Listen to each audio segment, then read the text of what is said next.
of our next session, Semiconductors. Specifically, for this session, we are fully conducting a deep dive into the semiconductor industry and the opportunities it presents for Malaysia. Please welcome Ridzuan, Director of Research at Khazanah, to moderate this special session where he will be joined by Dr. Naveed Sherwani, CEO, National Semiconductor Hub of Saudi Arabia, and Dato Seri Wong Siew, President, Malaysia Semiconductor Industry Association. Ritz, the floor is yours.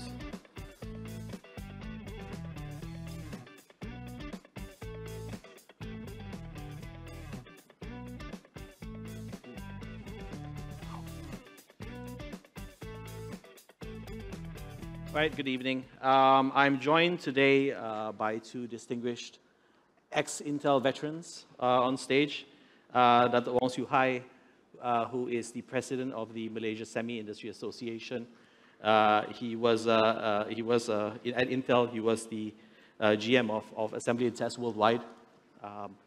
I'm also joined by Dr. Naveed Sherwani, a serial entrepreneur, academic, chip textbook author, it's talking about Dr. Sherwani, a very colorful journey in the chip industry. You are a serial entrepreneur who's founded something, am I right, 18 companies? Something like that. Raising $1 billion in VC funding. I think my first question really for you, Dr. Naveed, is you pivoted from academia into entrepreneurship. Could you describe some of the challenges and struggles you faced as a chip design entrepreneur? Yes, first of all, thank you very much for inviting me, and thanks for Khazanah for putting up this amazing show, and thanks for everybody to show up. Otherwise, if there was nobody showed up, there would be no show. So thanks for showing up. So yes, I'm one of the few people who made a transition after I was a professor for almost 10 years. I went on to start 23 odd companies. But the journey was in between. I went from being an academic to then working for Intel for about 10 years. So what academic people struggle with is that they do not have the experience, the management experience, to actually organize teams, hire people, build operational plans and things like that.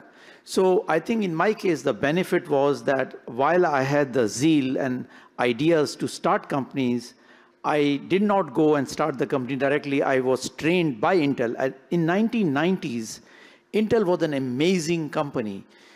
In the sense, we had some of the best people there. The company was growing, doubling in size every year. But it also had something called Intel University, where in Arizona, and where we could go and you could learn things like, how to write a financial plan. I mean, how to build an operational plan. I didn't know as a professor what is a balance sheet. I didn't. I don't know how to make a P&L. So I got all those skills from Intel University, how to build companies. I think the third advantage I had was I transitioned a company. I spun out a company out of Intel called Intel Microelectronics. It became a company called Open Silicon. So I had a running business I took out. I raised $45 million for it in 2003. Sold the company 3 years later for $252 million. So this was a very controlled transition that I had. So I think I had some advantage in doing that. Right. Dato Siew Wong, do you agree with your Intel, how your Intel experience set you up for a career later in life, and of course as one of the architects or minds behind this whole Malaysia semiconductor plan? Okay, first of all, thank you very much, Khazanah, for inviting me. But I was invited as a delegate and not as a speaker. But anyway, I'm on the stage now as a speaker. First of all, I started Intel 1976. It's a long time ago. And so we trace a whole history of Intel until I retire. And just for information, Intel, during the time that Naveed was talking about, by the way, we have a common boss. His boss and my boss are the same boss, but we were doing different department. Just for information, Intel stock split 13 times. So if you are during that time when you were in Intel and the stock split, you'll be a very rich man like him. So anyway, I started in Malaysia, and my career kept growing because Intel was growing. Yeah, we call it the golden era of semiconductor during that time because the growth was tremendous. And so from a mere assembly, become assembly test, and became design. We started design. We started many other stuff in the company, and the company kept growing. So I started a design center. I transferred the 8-bit microcontroller business for the first ever business division to be done outside of the country. And I'm also the first VP managing global operations out of Penang. Because when my boss asked me to do this job, I know that this job has to be done in the US. And I asked him, if you want me to do this job, can I do it out of Penang? And he said yes. So we proved that it can be done out of the country. And today, we have many, many companies whose VPs who have global responsibilities, including P&L responsibilities, are operating outside of the US. So that's the good news for everybody. Yeah. So, Dr. Naveed, a common theme in your entrepreneurship journeys has really been about the concept of democratizing silicon, right, through things like open source hardware. Could you elaborate what that means and why it's so important at this point in time?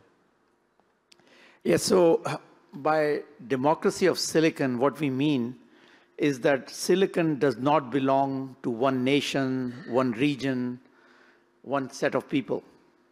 It was never designed that way. It was never came up that way. Many, many nations from many, many different countries actually contributed to the development of semiconductors. So this impression, if you get that one nation or two nations or three nations developed semiconductor is very wrong. If you have to go back in the history of semiconductor, you'll find something like 12, 13 nations actually contributed to that development.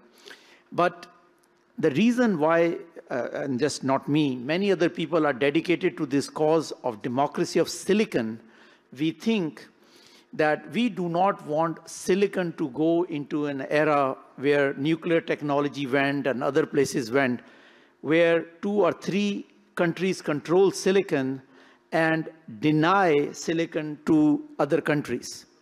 That could be really bad because we think the only way to lift up the global south, the poor people all over the world, is through use of technology. And underlying that technology is semiconductor. I think to lift up the global south, the poor people all over the world, you need low-cost tablets, low-cost cell phones, low-cost data centers, low-cost everything, which are all driven by semiconductors. So if you are going to lift up the world, reduce the difference between the rich and the poor, it means silicon should be available to everybody. That's number one. That's one reason for doing it. The second reason for democracy of silicon is if you are going to depend on only 1 or 2 or 3 regions for the innovation, that is not going to happen. Why? In US, we all went to the same schools. We listened to the same professors. We read the same textbooks. Why do you expect that the next generation of architectural innovation is going to come from us? It's not. So I think the best way of getting the next innovation is go teach everybody in the world all the basics, and then let them respond, let them come up, and then there is a hope that one day somebody will come up with something that US would have never come up with, China would have never come up with, Japan would have never come up with. And this is another reason why I believe in democracy of silicon. The innovation is very important. There is a third reason for democracy of silicon. What Indonesia needs is different than what Malaysia needs from semiconductor. What Brazil needs is different from what Pakistan needs. How can 1, 2, or 3 nations dictate and decide what the chips and the equipment that is driven by that should be done by them? How can somebody sitting in US can think about what the Maasai people need in Kenya? No clue. So as a result, there has to be some Maasai person who should be talking about what kind of semiconductor things that they are going to build. So these are the reasons. From a point of view, you want to clap, please go ahead and clap.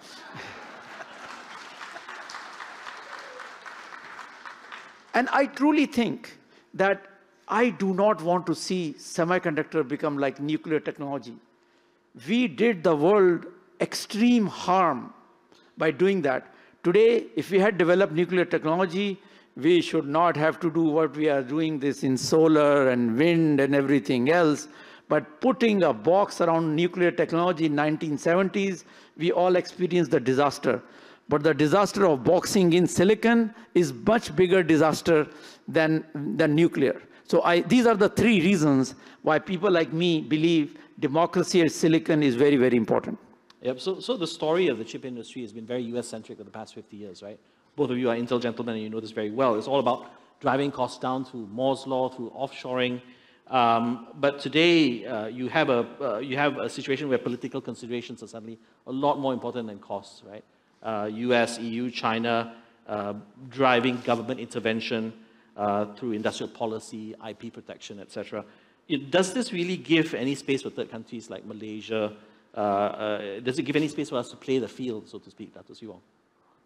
Yeah, I think the geopolitical tension, especially between the two superpowers, and trade tension between US, China, gives an opportunity to countries, especially in ASEAN and many other countries around the world. This issue of national security, anything that is affecting national security, US have placed a lot of restrictions on China.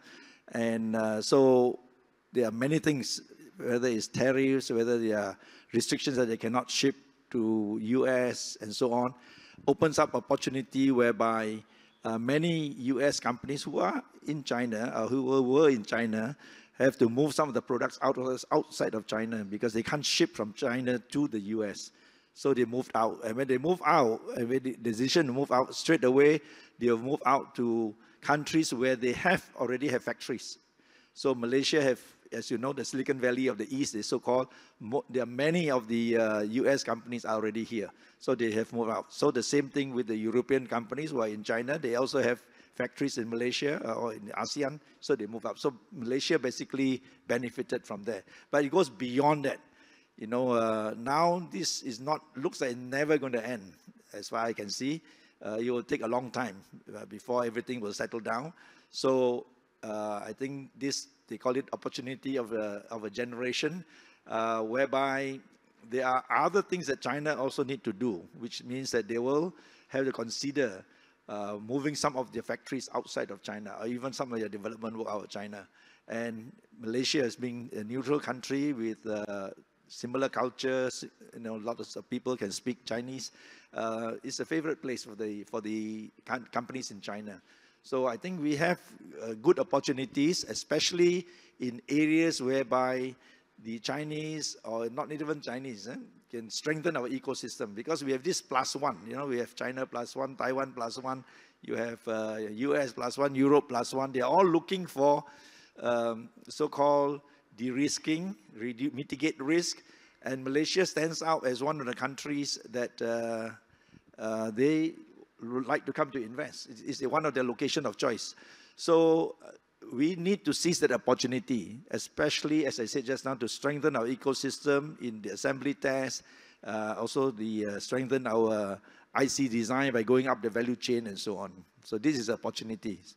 Yeah, Dr. Naveed. So let me also address this to some extent. So currently I lead something called National Semiconductor Hub of Kingdom of Saudi Arabia.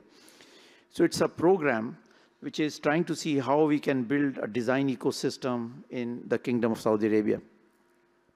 So when we set the goals of that national agenda, the idea was in the next 5 to 6 years, by 2030, we will have 50 fabulous design companies in Saudi Arabia. 50, right? In 5 years, in 6 years.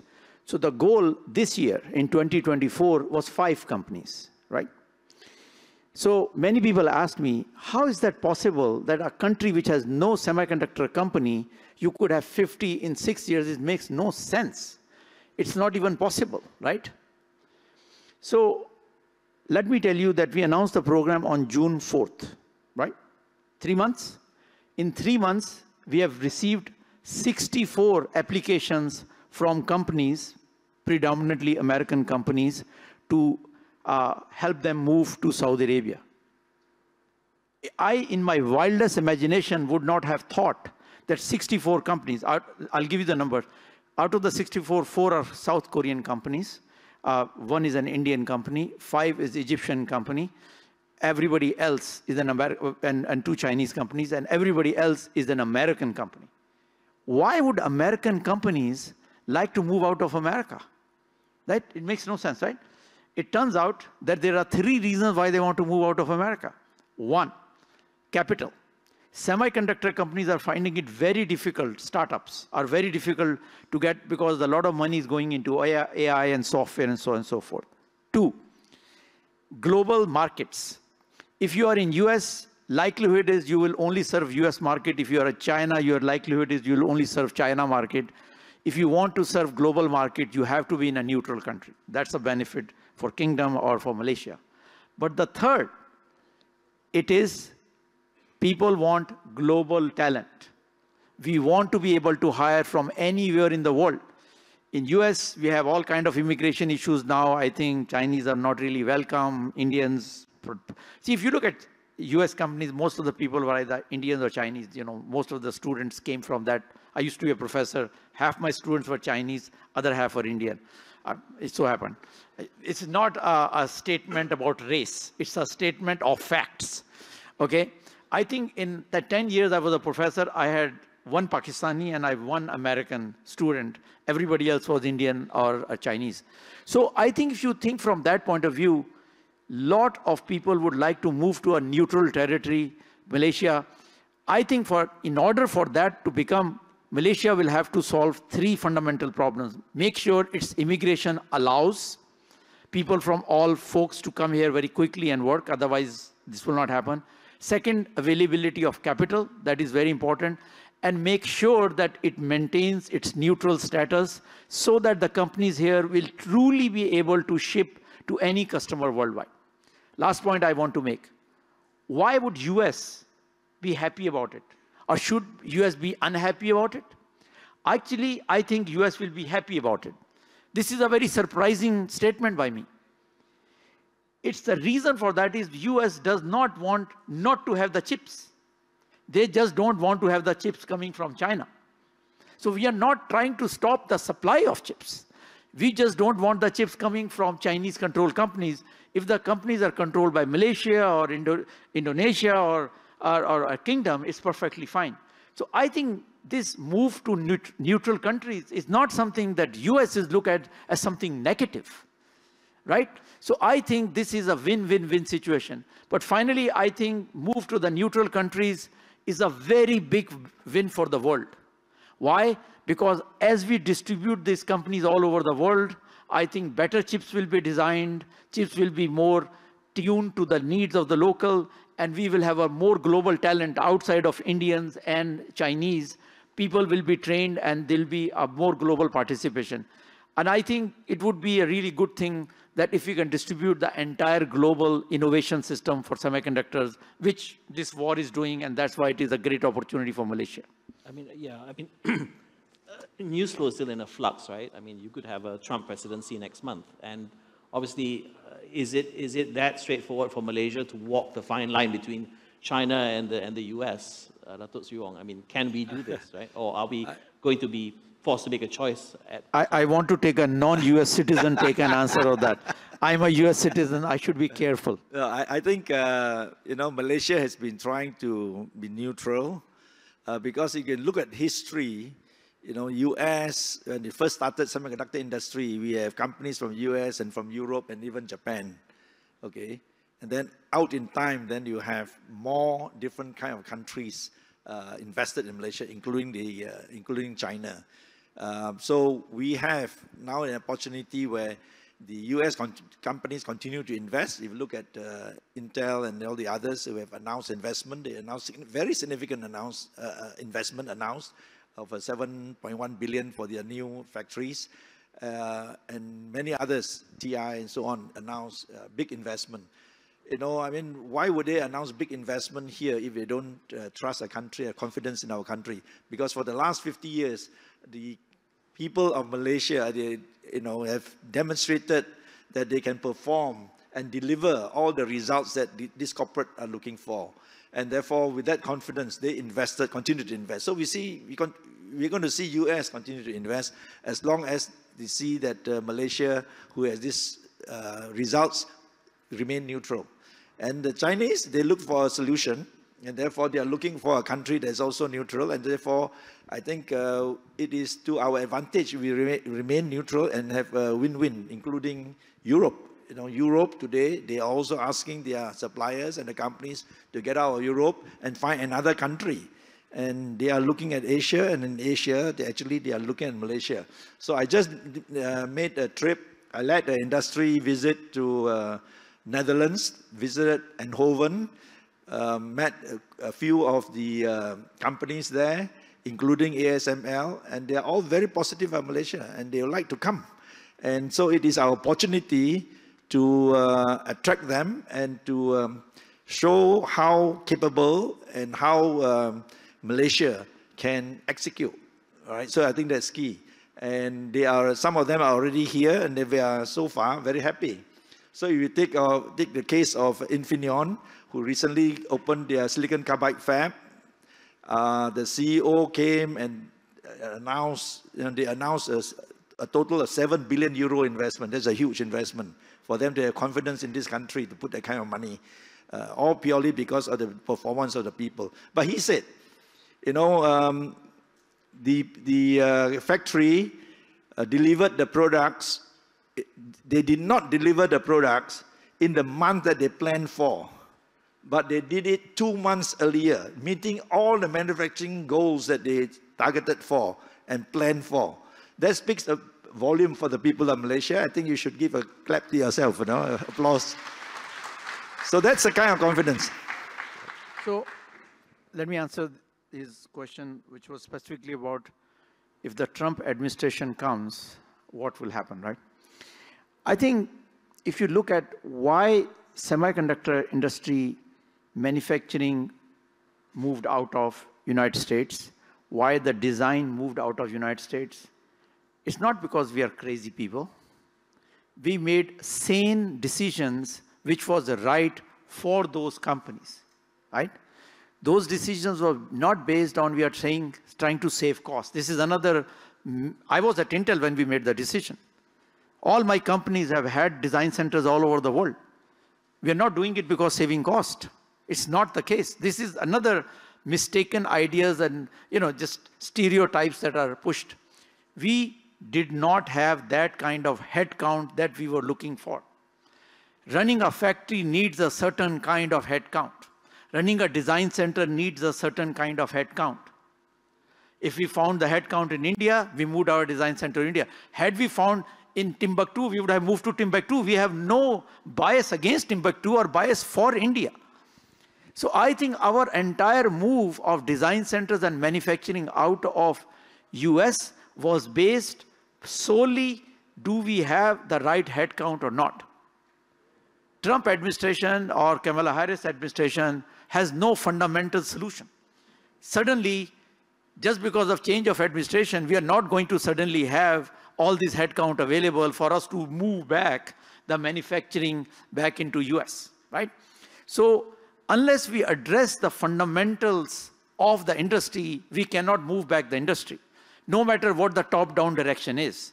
So even if the direction from the new administration is, let's move back all the manufacturing and let's move back all the design, I think it's not going to happen. Just because we do not have the people in United States who are willing to do or are trained to do those kind of jobs. So I think this neutral country phenomena that we are going to see, and would Malaysia or Saudi Arabia or other countries, it's a need of the time. It's a need of United States. It's a need of China. The question is what the country pursues or not, I don't know. It's up to Malaysia. But the need for neutral countries remain because of we don't have that headcount in US today. And I don't see that happening in future. If you look at the enrollment in electrical engineering departments in US in the last 30 years, it is declining. It's declining even today. So not only we don't have people today who are interested in going into semiconductors, we don't even have them for tomorrow.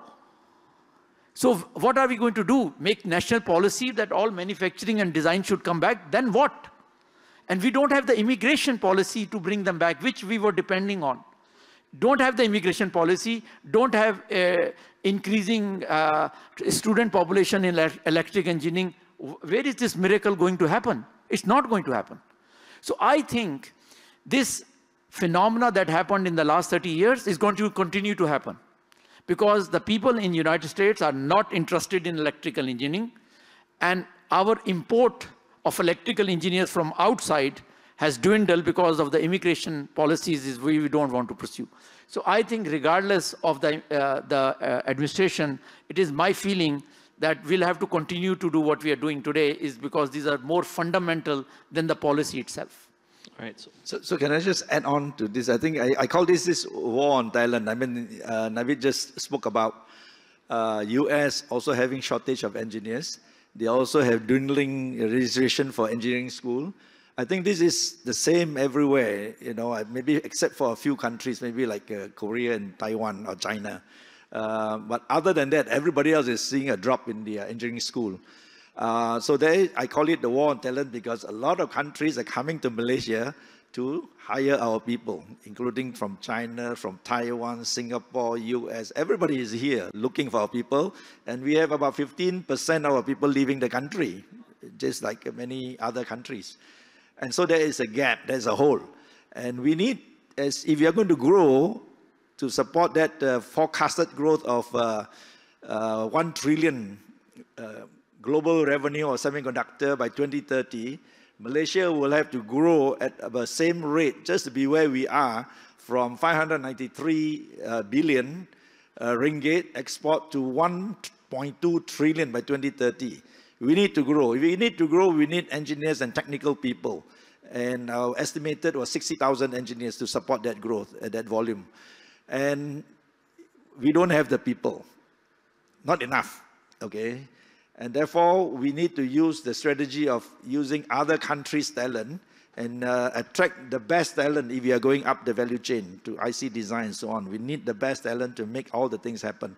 And I hope we have I brought this up openly and even to the Prime Minister, and I hope they will have policies like this whereby Naveed just spoke about, we have to attract the best talent all around the world to come to Malaysia and support our growth and go up the value chain. Thank you. Right. So, I mean, you know, Dr. Naveed, I mean, you've helped shape semi-policy in countries like China, India, and now Saudi, right? And of course, all of them started from scratch, developed in their own way. You know, could you explain how different they are from, say, the organic approach of Silicon Valley, where, like you said, it was very little government action. It was just openness to ideas, to talent, and to entrepreneurship, right? But a more state-led approach is fundamentally different, right?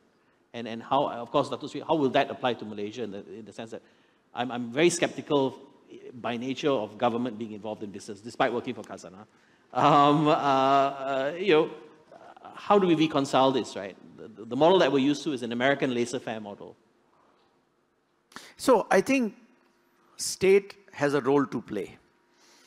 And I'm not one of the people who believe that you could have systems take care of themselves. The reason for that is because purely capitalist systems have a lag between demand and supply, and that could, in certain cases, when the lag is very long, it could kill, right? So think about the situation.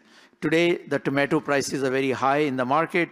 So why? Because there's just not enough tomatoes. So the farmers say, oh, I should grow some tomatoes. They grow the tomatoes, then there are too many tomatoes, then the prices go down and the market stabilizes, right? Because the tomato cycle is only 3 months. Well, what happens to the system when the cycle is 7 years or 10 years or even more than that? So the system cannot by itself do that. So the governments can play an important role. In China, for example, the government did play an interesting role when we started there. They started these IC design centers where the government said that if you have a startup, we will give you design tools for free. We will give you training for free, and we'll help you that. It did help. It started a lot of companies. Many of them did not succeed because of other reasons, but it did get a lot of people thinking about semiconductors because of that very simple incentive. So I think that kind of incentive where you go to the universities and help people, because the barrier in chip design, if you're in the design side, is design tools, very expensive, right? Or IPs, very expensive. So state can play a role in doing that. Let me tell you our experience in India, which we should not repeat. So in 1994, when we started the first design center in India, our idea was, you know what, we should just get MNCs here, and Intel was the first one. I brought Intel to India at that time. And so then what happened is people in India who was working in these MNCs started saying, you know what, I think what we can do is, because everybody thinks in dollars and they don't think in rupees, we can start increasing the salaries of the people. Secondly, the Indian education system was not producing enough electrical engineers that we needed. So what happened, in the next 10, 15 years, the salaries of people who were working in these MNCs became so high that that became a career for people. Now, looking back, it was a failed experiment in India. India has 90,000 design engineers, but almost no startup. Because why would anybody in India start a company, take a risk when you can easily go and join Intel or AMD or NVIDIA or Broadcom or Qualcomm or you name it, they are all there, right? So when we make a national policy, it should not be single focused like what we did in India. It shouldn't be what we did in China. I think we can learn from both of these, and in Malaysia we can do something different. I'm trying to do that in the kingdom. Balance it between MNCs coming and giving good jobs, balance it with entrepreneurship and training people and giving them incentives, balance it with research institutes who are helping contribute. So it has to be a more holistic policy than just picking one item and run with it. And we did one in one country and we did another in the second country. Both ended up in non-optimal solution. So my thought is Malaysia should study what we did in India. Malaysia should study what we did in China. And I think we can come up with a more holistic policy to grow the startups, also have MNC activity, we like that. Also balance it that with research institutes and how they can bring, and finally up the quality of people that are coming out from the universities. That's very important. We cannot be in the business of training centers, another failed experiment we tried in Pakistan.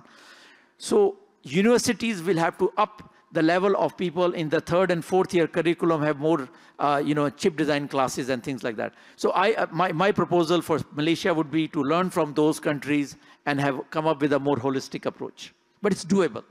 Yeah. I think the best thing that ever happened to Malaysia is when our Prime Minister announced the National Semiconductor Strategy, because earlier, last year, second half of last year, and all the way into early part of this year, so many countries announced, from CHIP Act to European CHIP Act to what China was going to do, what Vietnam was going to do. They are making all announcements, but Malaysia was so quiet until the National Semiconductor Strategy was announced, and that really struck a major interest in the country, of what we can do, what we should do, or what we aspire to be. So the NSS has already set up targets and what you want to do. Because Malaysia is in the semiconductor industry now for 52 years, and we don't really have a global champion. We don't have a broad-based, strong, big semiconductor companies in the world. Okay, we are kind of big, so-called, in Malaysia. If you look at the number of assembly tests, semiconductor companies in the country, there are only 4 or 5 Malaysian companies. If you look at China, they have many. And my best example will be Chengdu, because I'm really involved in the startup of Chengdu, where Intel decided to go west, and they invested in Chengdu. I think the factory came up running around 2004 or so. And 2019, I went back to Chengdu to see what is happening. The industrial park that they have I think, has overtaken Malaysia in less than 20 years. They have 2 software parks, and there are so many local companies, you know, in Chengdu who are doing in business of semiconductor. In Malaysia, we don't really have. So with the NSS, the target is to create global champions and to try to encourage more companies, local companies, if we can attract FDIs, local companies to do IC design and go up the value chain, advanced packaging and so on. So I hope with, just now you spoke about funding, we hope that with the GLIC's involvement and the VC's involvement in providing funding, we can, you know, get the funds and encourage more Malaysians come out to either start up or to grow their existing company or spin off more companies. So that's the aspiration I think we have in the country. Thank you. All right, thank you, Dato Wong. We have some time for Q&A. So there are 2 questions here. I think the first question is, what are your views on the current semi-race in terms of capacity, technology, as in the differences between the US versus China? Can China actually catch up on the leading edge side of things?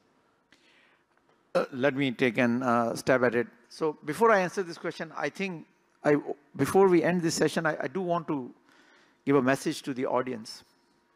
I think Malaysia should develop its semiconductor industry not because it's a great idea, not because it is going to grow the economy, not because it is very crucial and vital for many aspects of the economy of Malaysia.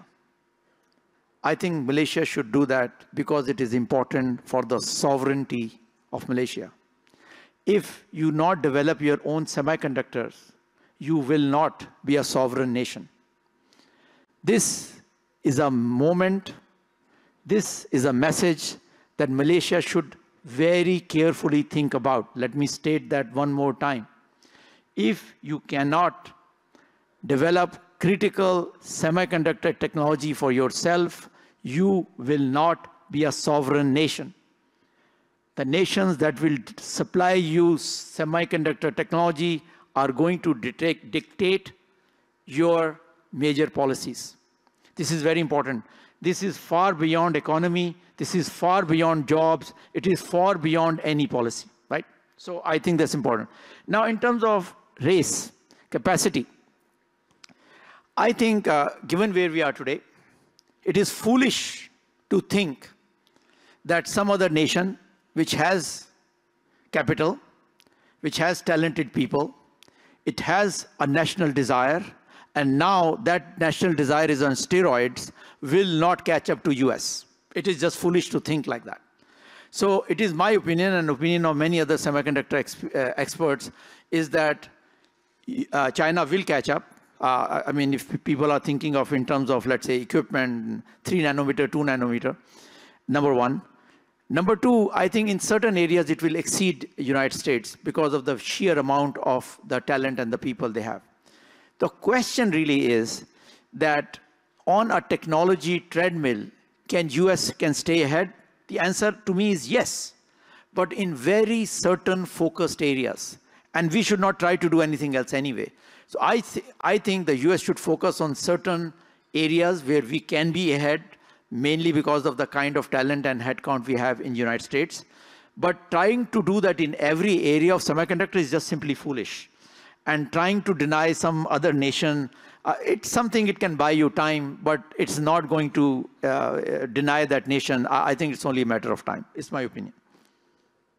All right, and the next question is, from a geopolitical perspective, the reason why the US wants to deny China is really because of the threat it would pose to US security. And they do this through the bottlenecks in the production process, NVIDIA and ASML, for example. How important is this defense argument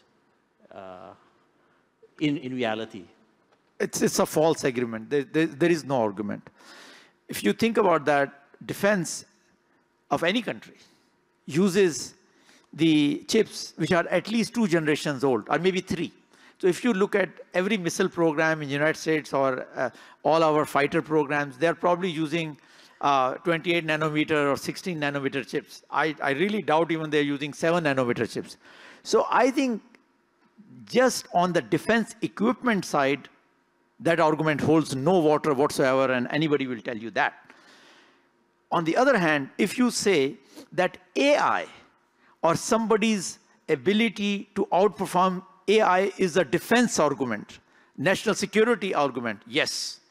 So that, I think that holds water. So if you want to deny China advanced AI capabilities, because if they have advanced AI, then they can do drug discovery, they can do advanced simulation, they can design better fighter aircraft and better hypersonic missiles. I believe that argument does hold water. But to say that actually chips are used in ships and missiles and aircraft, that's simply not true, because that's easy. So I think that's where it holds water, is the simulation capabilities or design capabilities for the next generation weapons or next generation data centers. Yes, if they have those capabilities, they'll get ahead. All right, I think we have a question over there. Maybe the microphone. Well, thank you very much. My name is Iqbal Khan. I work for Fajr Capital. This has been a fascinating and very enlightening discussion. I wanted to ask you two things. One is going back to our education program in each country. How do we prepare the leaders in this particular industry for the future? Second is a much more personal question. When you were at Intel, Andy Grove, his famous book, Only the Paranoid Survive. Tell us about the culture at Intel. Much has been talked about and written about it. Thank you very much. And once again, thank you for sharing your experience. Sure. I think we shouldn't worry about creating semiconductor leaders in Malaysia right now. I think we should start by creating the basic headcount for people who could work as workers, first of all. Leaders will come later. And I think that works in 3 different levels. I think we should have polytechnic institutes and engineering universities to produce people who will go work in package and test and factories and things like that. It's a different headcount than electrical engineers who are coming out of your premium universities. There we should have a microelectronics-based degree, which we don't have. In US, believe it or not, we have only single university that offers a bachelor's and master's in microelectronics, and it is Purdue University, single. Berkeley doesn't have one, Stanford doesn't have one, MIT doesn't have one. So I think, at the second level. And third thing is in the business schools, I think this subject of technology and semiconductor technology should be emphasized. So I think these 3-tiered change in our education system would help. And this is what we are trying to do in other countries also. As far as only the paranoid would survive, Andy Grove used to convince us, amazingly.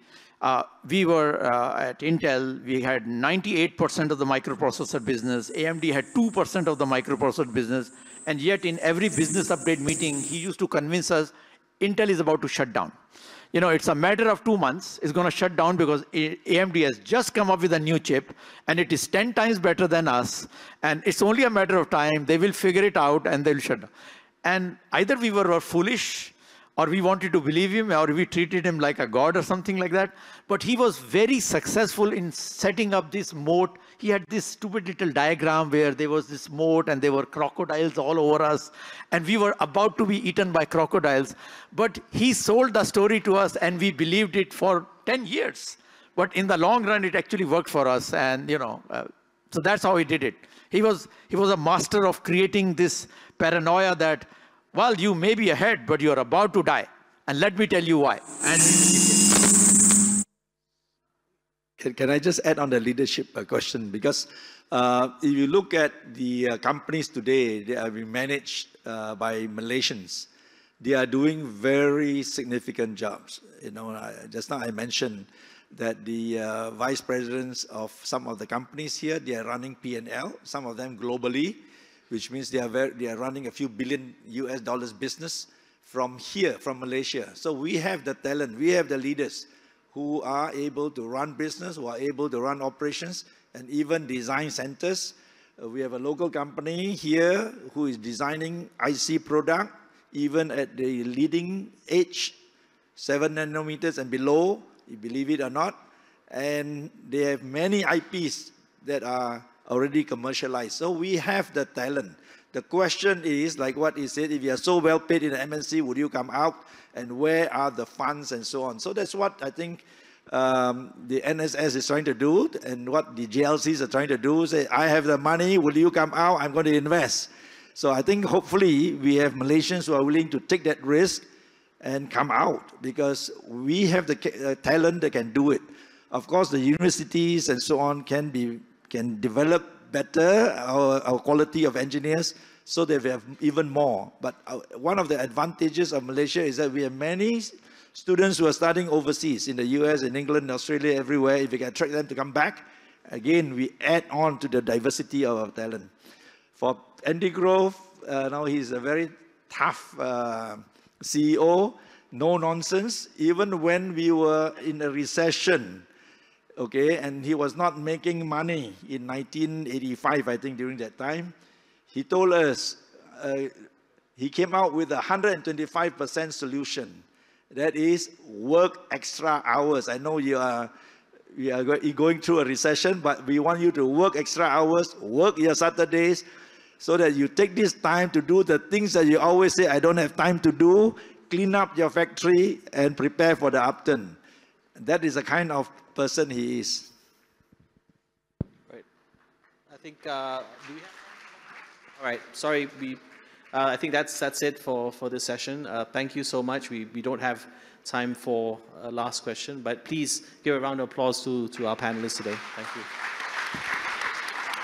Thank you, Rids and panelists, for that incredible session. Please step forward for a group photo.